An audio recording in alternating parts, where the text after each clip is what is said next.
You just realized your business needed to hire someone yesterday. How can you find amazing candidates fast? Easy. Just use Indeed. Stop struggling to get your job post seen on other job sites. With Indeed sponsored jobs, your post jumps to the top of the page for your relevant candidates, so you can reach the people you want faster. According to Indeed data, sponsored jobs posted directly on Indeed have 45% more applications than non-sponsored jobs. Don't wait any longer. Speed up your hiring right now with Indeed. And listeners of this show will get a $75 sponsored job credit to get your jobs more visibility at Indeed.com/ARTS. Just go to Indeed.com/ARTS right now and support our show by saying you heard about Indeed on this podcast. Terms and conditions apply. Hiring? Indeed is all you need.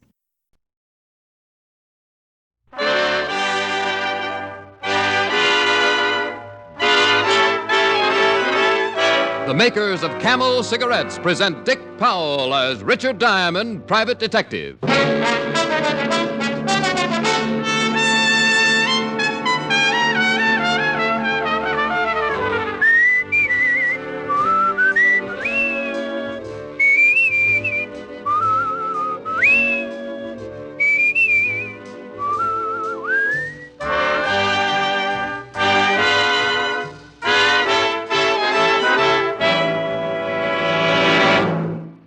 What cigarette do you smoke, Doctor? Again, this question has been asked of doctors in every branch of medicine. And again, the brand name most was Camel. Yes, according to this repeated nationwide survey, more doctors smoke Camels than any other cigarette.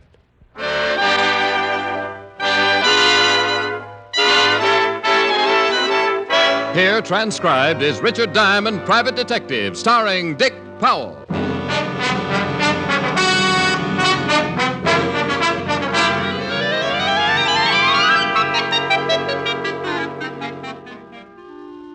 Being a private detective is like ordering stew in a cheap restaurant.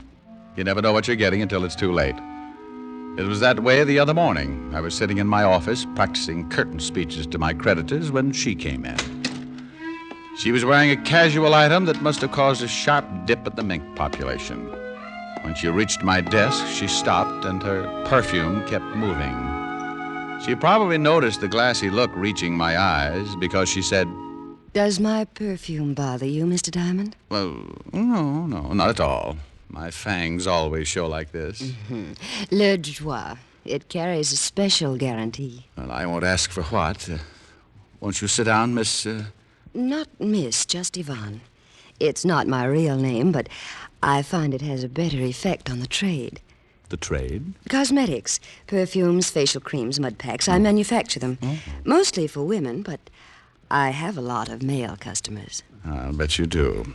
Unfortunately, I've just bought a magnum of shaving lotion myself. Oh, don't be silly, Mr. Diamond. I didn't come here to sell you anything. I'm sure you wouldn't have any need for my products.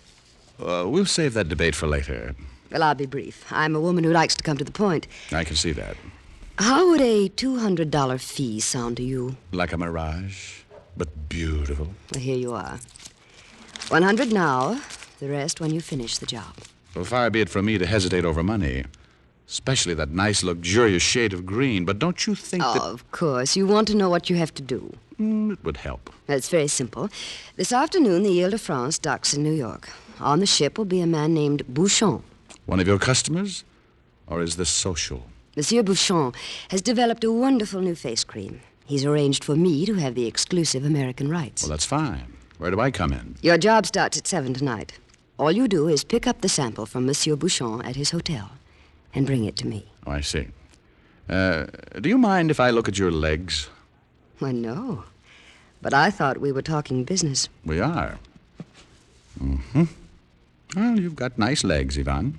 They take me where I want to go. What keeps them from taking you to Bouchon's hotel? You mean pick up the sample myself? I was sure you'd ask that. Well, I did. You don't know the cosmetic industry, Mr. Diamond. My competitors would do anything to get hold of that face cream. They know you expect Bouchon? Only one of them. A ruthless man. Does he have a name or just a disposition? Robert Mockler. He owns the Venus Beauty Enterprises. And you think he might follow you, take the sample away before you can start to manufacture? So you're paying me $200 to protect it. Oh, Mr. Diamond, I'm going to like you. You're so understanding. Oh, $100 bills make me that way. I'll expect you tonight around 7:30. My job's over when I deliver the sample to you, is that it? Yes. But don't make any plans for the rest of the evening. There's a new perfume I want to try out.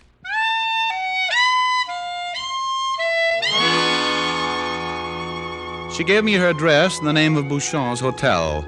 Then she walked to the door with a motion cats spend years trying to learn. I sat there a while, letting my head clear and my temperature sink to a mere galloping fever. I had a bite of lunch, strolled around most of the afternoon doing things people do to kill time in New York. And it was about 4 when I climbed the stairs and walked down the hall to my apartment. Au clair de la lune, mon ami Poirot, prêtez-moi la plume pour écrire. Oh, she was too old for that anyway. Hey, what is this? Hello, Diamond. Oh, didn't you knock? Or did you think this was an L station? I knocked, nobody answered. I came in. Now you can go out. How much did she pay you? Who? Yvonne. How much did she pay you to get that face cream sample? I'll bet a mud pack to a permanent your name's Mockler. Yeah. Venus Beauty Enterprises. I'll double what she paid you. You want that face cream pretty bad, huh? Bring it to me, huh, Diamond? Are you that interested in cosmetics? It's a business. Do I get that sample? No. Be nice, Diamond. So I can be nice. Well, it'll be a strain for both of us. Triple. I'll give you 3 times what she paid. And a bonus on the side. Why don't you get it yourself? Think I'd be here if I knew where Bouchon was? That door, Mr. Mockler, it leads to the hall. Use it. I ask you to be nice. Once. The second time, I don't ask. You heard me. Ow. Ow! You take your hands off me! I'm just being nice. You dirty! Get up. And then get out. All right, Diamond. I'm leaving. You take a hint nicely. I won't forget this. I wouldn't want you to. You just lost yourself a chunk of cash, Diamond. I'm not a very good businessman. It's a habit with me. Well, it's too bad. Might have helped pay the bill. What bill? The undertaker. Funerals run high these days. He stomped to the door, his face twisted with some private rage that had just become public, and left. When face cream got to be that important, it was time for Richard Diamond to start investigating the cosmetic business. I took a shower, dressed neatly in my most continental fashion, and taxied off to visit Monsieur Bouchon. He was staying at a small hotel in the East 70s, one of those places where the doorman is dressed like an admiral in the Swiss Navy. I ignored the doorman and waded through miles of plush carpet until I found Bouchon's suite. I pushed the buzzer, and when the door opened, I was standing in front of the biggest female this side of a Ringling Brothers tent. You want something, gentlemen? Monsieur Bouchon, is he in? Who you been, gentlemen? Richard Diamond. Come in. What's the matter? Is my tie on crooked? Please. Well, the way you're looking at me, maybe my nose is shiny. It's better when you been really Richard Diamond. Because, gentlemen, if you know Ben Richard Diamond, they been break your bones. One bone by one bone. You see, gentlemen? I'm afraid I do. But now, if you'll just... Monsieur Diamond! Monsieur Bouchon, I hope. Name of punctuality, Monsieur Diamond. Exactly on time. I kissed you on one cheek. I kissed you on cheek number 2. We can stop it right there. Let me regard you. Ah, oui. It is as Yvonne say you will be. So young, so handsome, so viril. I feel like a midget next to your watchdog here. Watchdog? Je ne comprends pas. Ah, oui, Bertha. She is my masseuse. She makes new muscles as the old. And vice versa on occasion, I suppose. Regard her, Monsieur Diamond. Name of a Swedish smorgasbord. Is she not magnifique? Yeah, spellbinding. Now, about that sample I'm supposed to pick up. But of course, Bertha. Please. In the boudoir, Bertha, there is a jar on the bed, next to my Chartreuse dressing gown. Bring it. Yeah, gentlemen. I wish to tell you, Monsieur Diamond, how pleasant it is to be back in your New York once more. What a truly magnifique city she is to visit. But you wouldn't want to live here. Name of a fortune teller, but you are psychic. How did you know I would say that? I've been hanging around the tourist bureau. I do not understand, but I think you are being droll. You would have a tiny brandy with me. Some logis du mail, n'est-ce pas? Well, thanks, but I've got a date with a room full of perfume. The Yvonne. Naturally, the incomparable Yvonne. Well, I suppose I cannot persuade you to stay. Thank you, Bertha. Please. Here, Monsieur Diamond, is the latest Bouchon creation. That's all? Just this jar? I have worked so hard on this sample. Oui. How I have labored. You will take good care of it, yes? Well, for $200, I'd tuck it in bed and sing it a lullaby. But no. You must not do that. You must make haste and place the sample in the hands of the lovely Yvonne. Any message to go with it? The sample. She will be message enough. Okay, I'll be seeing you. Of a certainty you will, Monsieur Diamond. Of a certainty.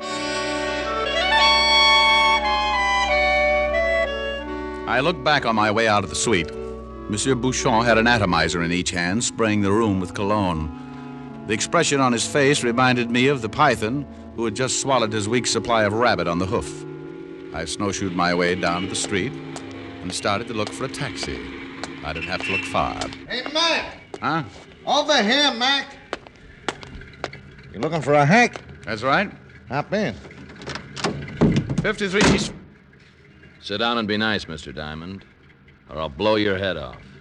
Well, you leave me a limited choice, Mr. Muckler. That's better. Fine work, Willie. Yeah, pretty neat, huh, Mr. Muckler? I'll answer that, Willie. It was neat. Now, I'd like to... Diamond. I thought you were going to be nice. I'll take that gun.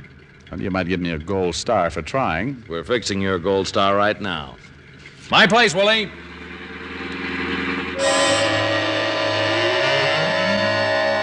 It didn't do any good to tell myself I should have known better.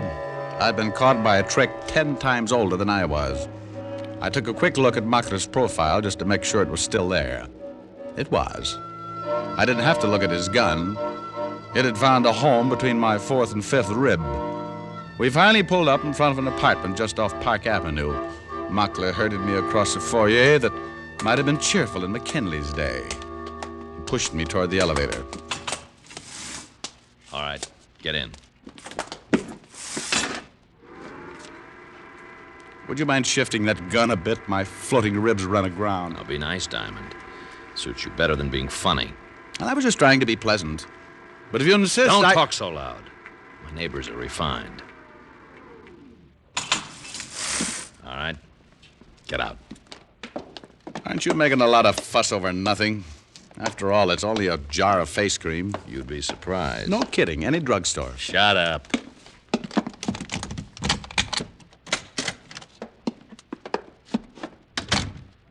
Oh, nice place. It's a place. All right, give me the sample. Well, just for the record, suppose I say no. You say no, you won't have a record. The sample, Diamond. Get it. My coat pocket. That's right. Oh, I thought you'd try that. Give me that gun. Okay, right between your pretty blue eyes.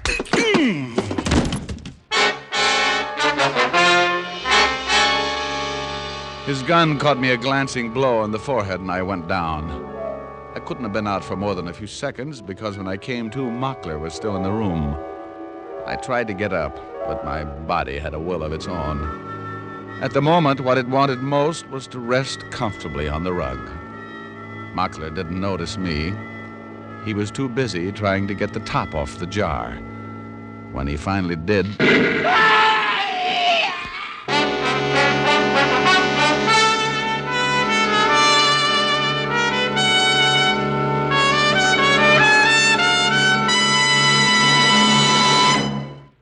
Before we continue with Richard Diamond, here's an important question. What's the best way to find out about smoking enjoyment? Well, you won't find out much from one puff or one sniff. It takes day in, day out smoking. Make the sensible, thorough cigarette test. Smoke only Camels for 30 days. You'll discover how rich and flavorful Camels are pack after pack.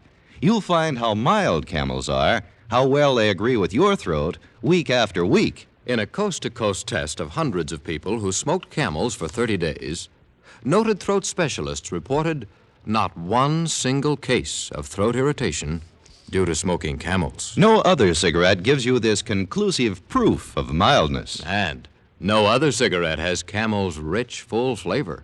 The flavor of costly tobaccos, properly aged and expertly blended. So make your own Camel 30-day test, the sensible test. You'll enjoy every puff, and you'll see why so many people say, once a Camel smoker, always a Camel smoker. How mild, how mild, how mild, how mild, how mild can a cigarette be? Take the Camel 30-day test, and you'll see. Smoke Camels and see. And now back to Richard Diamond, Private Detective, starring Dick Powell. You just realized your business needed to hire someone yesterday. How can you find amazing candidates fast? Easy. Just use Indeed. Stop struggling to get your job post seen on other job sites. With Indeed sponsored jobs, your post jumps to the top of the page for your relevant candidates, so you can reach the people you want faster. According to Indeed data, sponsored jobs posted directly on Indeed have 45% more applications than non-sponsored jobs. Don't wait any longer. Speed up your hiring right now with Indeed. And listeners of this show will get a $75 sponsored job credit to get your jobs more visibility at Indeed.com/ARTS. Just go to Indeed.com/ARTS right now and support our show by saying you heard about Indeed on this podcast. Terms and conditions apply. Hiring? Indeed is all you need. O'Reilly. Check engine light on? Take the guesswork out of your check engine light with O'Reilly Veriscan. It's free and provides a report with solutions based on over 650 million vehicle scans verified by ASE certified master technicians. And if you need help, we can recommend a shop for you. Ask for O'Reilly Veriscan today. O'Reilly Auto Parts.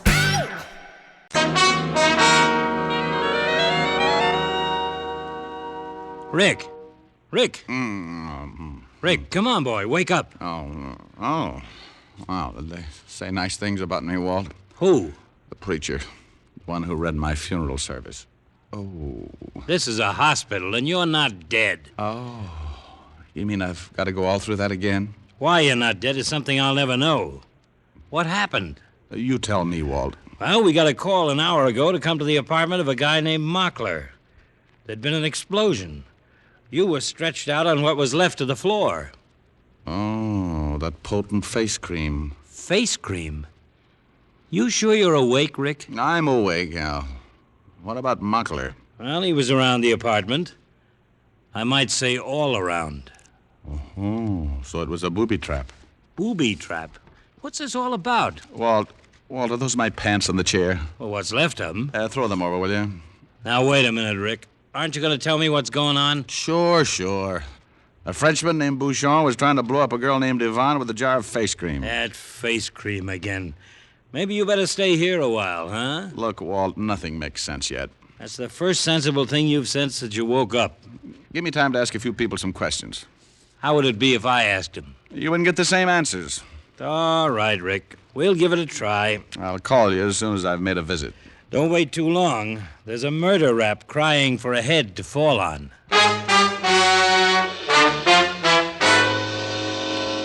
I checked out of the hospital and walked a few blocks to shake the India rubber out of my legs. I knew it wouldn't do any good, but I ducked into a phone booth and called Bouchon's hotel. And as I expected, he'd pulled out a couple of hours before. The manager had no idea where he'd gone. There was only one place left for me to go, and it was a little after 10 when Yvonne opened her door for me. I could tell by the quiet music on the radio that she didn't know what had happened.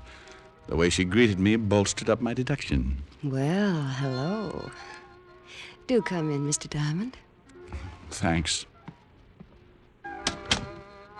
Aren't you afraid of catching cold in that thing? You mean this negligee? I wore it specially for you. I've been waiting a long time. Too long. Well, you just missed waiting a lot longer. That Monsieur Bouchon, so talkative. He has a few other qualities. Come sit down. Here on the chaise longue. next to me. Well, I hate to make a detour, but let's get the sad news over with first. Oh? Something's gone wrong? Well, you almost got it.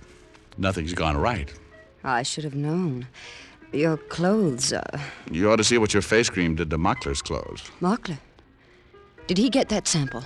He had it for a few minutes, if that's what you mean. Mr. Diamond, if I didn't like you, I'd be very angry. Well, you shouldn't be. When Mockler opened that sample, he got very dead. It was a bomb. I don't understand. The face cream Monsieur Bouchon gave you was a bomb? Well, not quite, no. The bomb Monsieur gave me was a bomb. Just a minute, Mr. Diamond. Let me turn off this radio. You don't know how this upsets me. I know. I was upset myself this evening, violently. Oh, you poor boy. Well, no. That helps. Hand me that bag, please, there on the coffee table. Well, if you want a handkerchief... Now, I have what I'm looking for. Here, Mr. Diamond. $100. The other half of your fee. No? Does an explanation come of that? I'm sure you'll excuse me until another time. Won't you? Well, when you say it like that, I'm sorry. I was so looking forward to... Good night, Mr. Diamond. There were a few reasons why I'd like to have hung around, but I could tell this just wasn't my night. So I left Ivan, called Walt, and told him he could forward the bill for Mockler's murder to Monsieur Bouchon if he could find him. Then I crawled into a little bistro on 53rd Street to relax and count my $100 bills.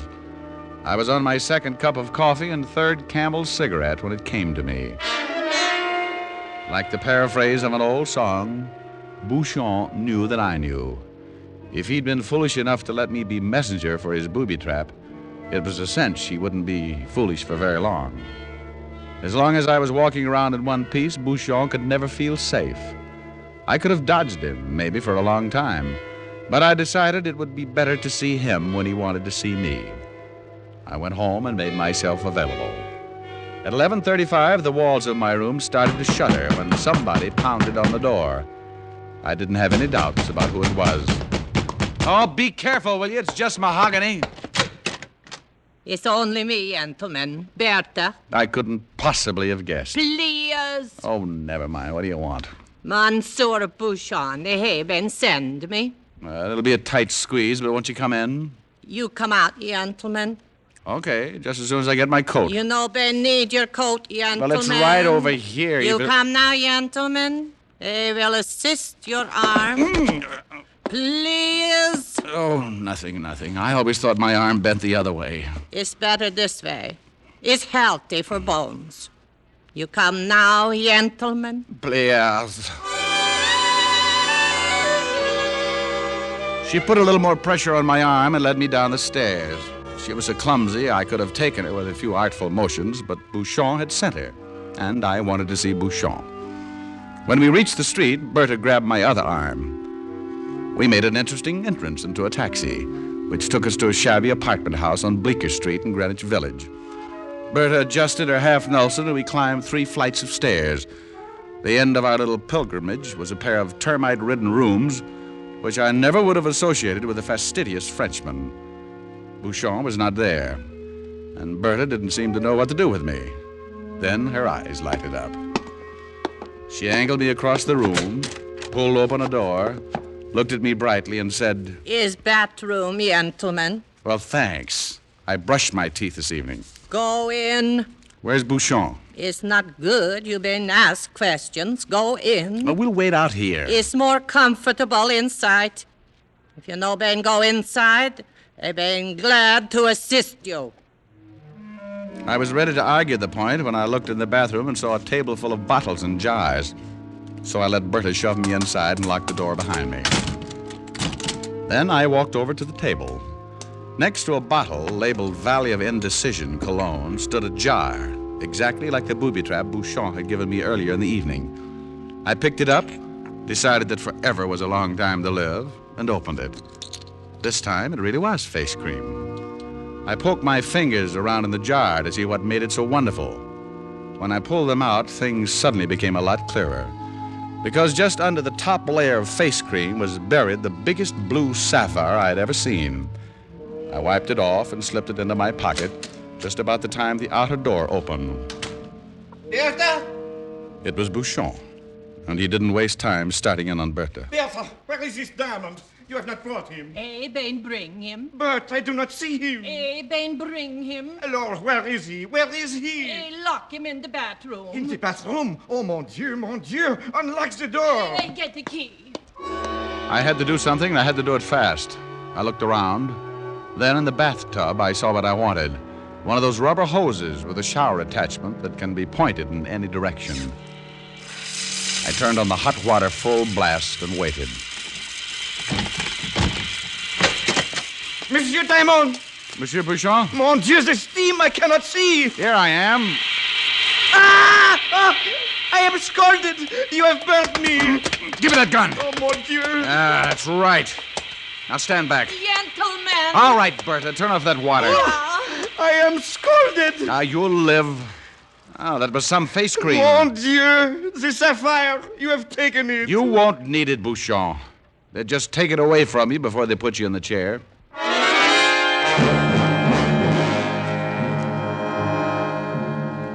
I persuaded Bouchon, with the help of his gun, which I was holding, to tie up Bertha.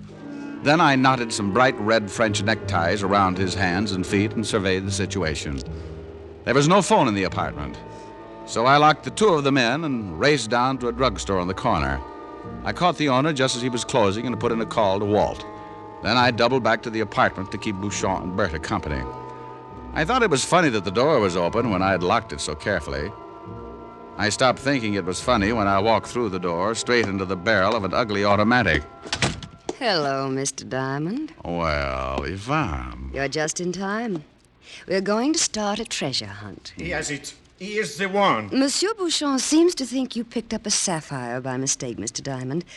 Probably in the excitement of the evening. It is true. All what I tell, it is true. You hear what Monsieur Bouchon says. But Monsieur Bouchon tried to kill me tonight. Maybe he also lies. No, he took it. Name of a thief. Oh, do be quiet, Monsieur Bouchon. You disturb us. Well, Mr. Diamond? Oh, come on, Yvonne. You're taking this thing much too seriously. Mr. Diamond, I've said repeatedly that I like you. But that won't stop me from shooting you, if I have to. Now, you are intense, aren't you? I've risked a lot to get that stone. Let's not make it more difficult. Well, you haven't asked Bertha what she knows. Bertha? Sure. Go ahead, ask her. All right. What do you know about the sapphire, Bertha? Please. Mr. Diamond, I believe you're pulling my leg. Oh, please. I've got a good answer, but I'm afraid this isn't the time. Do you have the sapphire? Oh, for want of a better word, yes. Give it to me. Oh, Grandma, what a greedy voice you've developed. You're wasting time. Only in a manner of speaking. Come on, Diamond. I'm not... Hold it where you are. Drop the gun, miss. Go ahead, drop it. Well, you certainly took your time, Fatty. I got here as fast as I could. I was just running out of words. Wasn't I, Yvonne? Mm-hmm. You know something, Mr. Diamond. Tell me, dear. I'm sure I'll hate myself in the morning. But it's funny. I still like you.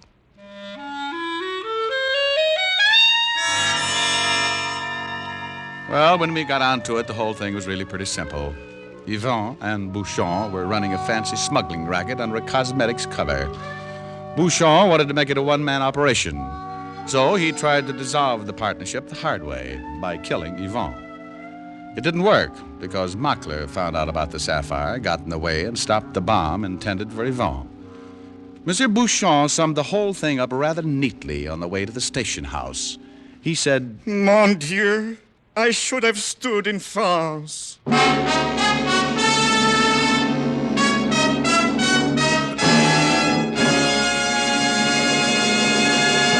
Dick Powell will return in just a minute.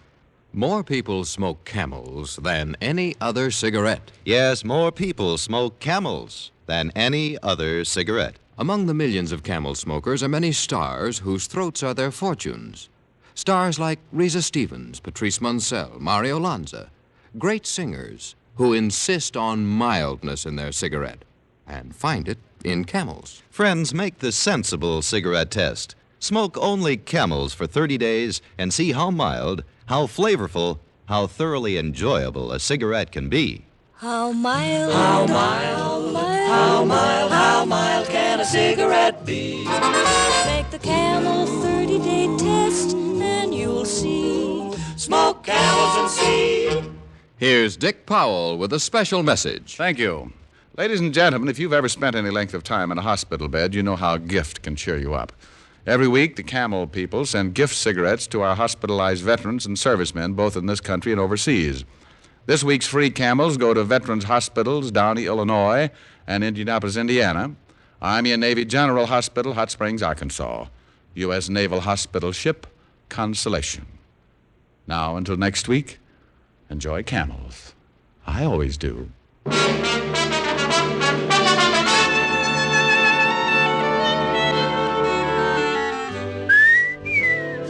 Dick Powell can now be seen starring in RKO's Cry Danger. Tonight's adventure of Richard Diamond was written by Charles E. Israel with music by Frank Worth. Our director is Helen Mack. Featured in the cast were Arthur Q. Bryan, Joan Banks, James Backus, Theodore Van Eltz, and Sheldon Leonard. Men, there's pleasure in every pipeful of Prince Albert, the national joy smoke. PA's choice tobacco has a rich flavor and a fine, natural fragrance. It's crimp cut for smooth, even burning, and specially treated to ensure against tongue bite. Get Prince Albert, America's largest-selling smoking tobacco. Listen next week for another exciting transcribed adventure of Richard Diamond, starring Dick Powell. This is Your FBI. The official broadcast from the files of the FBI follows immediately. Stay tuned. This program came to you from Hollywood. This is the American Broadcasting Company. You just realized your business needed to hire someone yesterday. How can you find amazing candidates fast? Easy. Just use Indeed. Stop struggling to get your job post seen on other job sites. With Indeed sponsored jobs, your post jumps to the top of the page for your relevant candidates, so you can reach the people you want faster. According to Indeed data, sponsored jobs posted directly on Indeed have 45% more applications than non-sponsored jobs. Don't wait any longer. Speed up your hiring right now with Indeed. And listeners of this show will get a $75 sponsored job credit to get your jobs more visibility at Indeed.com/ARTS. Just go to Indeed.com/ARTS right now and support our show by saying you heard about Indeed on this podcast. Terms and conditions apply. Hiring? Indeed is all you need.